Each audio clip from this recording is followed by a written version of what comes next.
नमस्कार। आज सुने मुंशी प्रेमचंद्र की लिखी कहानी दक्षिणी अफ्रीका में शेर का शिकार। मशहूर शिकारी ने एक शेर के शिकार का हाल लिखा है। आज हम उसकी कथा उसी की जबान से सुनाते हैं। कई साल हुए, एक दिन मैं नौरोबी की एक चौड़ी गली से जा रहा था कि एक शेरनी पर नजर पड़ी जो अपने 2 बच्चों समेत झाड़ियों की तरफ चली जा रही थी। शायद शिकार की तलाश में बस्ती में घुस आई थी। उसे देखते ही मैं लपक कर अपने घर आया और एक राइफल लेकर फिर उसी तरफ चला। संयोग से चांदनी रात थी। मैंने आसानी से शेरनी को मार डाला और उसके दोनों बच्चों को पकड़ लिया। इन बच्चों की उम्र ज्यादा न थी, सिर्फ 3 हफ्ते के मालूम होते थे। एक नर था, दूसरा मादा। मैंने नर का नाम जैक और मादा का जल रखा। जैक तो जल्द बीमार होकर मर गया, जल बच रही। जल झपना नाम समझती और मेरी आवाज पहचानती थी। मैं जहां जाता वहां कुत्ते की तरह मेरे पीछे पीछे चलती। मेरे कमरे में फर्श पर लेटी रहती थी।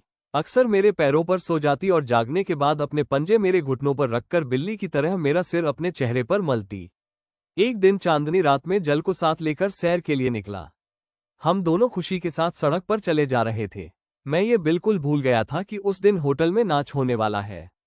संयोग देखिए कि मैं और जल उस वक्त होटल के पास पहुंचे जब कोई मेहमान सवारी की तलाश में बाहर खड़ा था। उसने जब देखा एक शेरनी सड़क के बीचों बीच उसकी तरफ चली आ रही है, तो वह इतना घबराया कि बयान से बाहर है और सामने की तरफ बेतहाशा भागा। उसे भागते देखकर और भी 2-3 आदमी भाग चले। जल ने समझा ये भी कोई खेल है, वह भी उनके पीछे पीछे दौड़ी। हंसते हंसते मेरे पेट में बल पड़ गए। आखिर मैं भी जल के पीछे दौड़ा और बड़ी मुश्किल से जल को पकड़ पाया। यद्यपि उसने किसी को घायल नहीं किया, मगर आनंद की जिंदगी बिताने वालों की बहादुरी की कलई खुल गई। फिर मैं जल को लेकर चांदनी रात में कभी बाहर न निकला। एक दिन मैं एक जगह दावत खाने गया। वहां से अपने बंगले की तरफ चला तो आधी रात हो गई थी।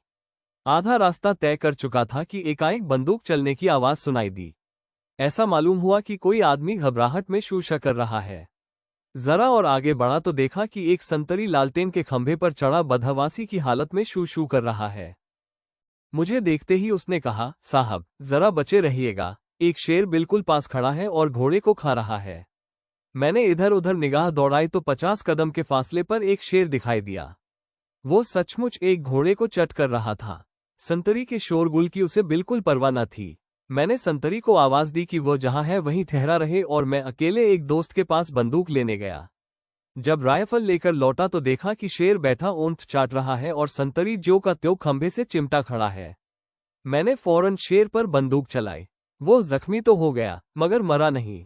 वो बड़े जोर से गरजा और एक तरफ को चल दिया। लेकिन मैं उसे कब छोड़ने वाला था। मैं खून का निशान देखता हुआ उसके पीछे चला। आखिर मैंने उसे खाड़ी के किनारे पर खड़े देखा। अब की मेरी गोली काम कर गई। शेर गिर पड़ा। मैं खुश खुश शेर के पास गया और उसे देखते ही पहचान गया। वो मेरी शेरनी जल थी। ऐसी ही और हिंदी मजेदार कहानियाँ सुनने के लिए हमें सब्सक्राइब करें और बेल आइकन प्रेस करना ना भूलें।